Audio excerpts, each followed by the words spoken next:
Hello everyone, welcome back into this channel. So in this video I would like to show you the way how to remove emoji from the picture with CapCut application.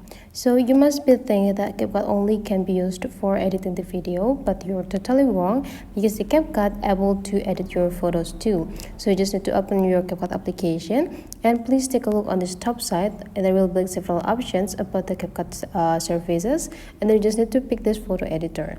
And then you just need to pick the picture that containing the emoji, and then you just need to go click edit. The next thing we need to do is just go take a look on this button feature and just go click these shapes, and you just need to decide what type of shapes that you want to use here. I will let you use these circles, but then the next thing we need to do is just go jump into the style section and click this color picker, and then we need to adjusting the color that we want to pick. I will let you going closer with the emoji area, and then you just need to go click this checklist button, or before you click this checklist button, drag this point into the specific area that you want to place it, which is the nearest area with the emoji that you want to remove.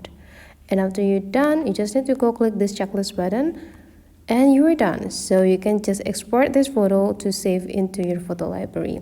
So that is the way how to remove emoji from the picture with the CapCut application. Hopefully today's tutorial is useful for you. Thank you for watching, and I'll let to see you for the next tutorial.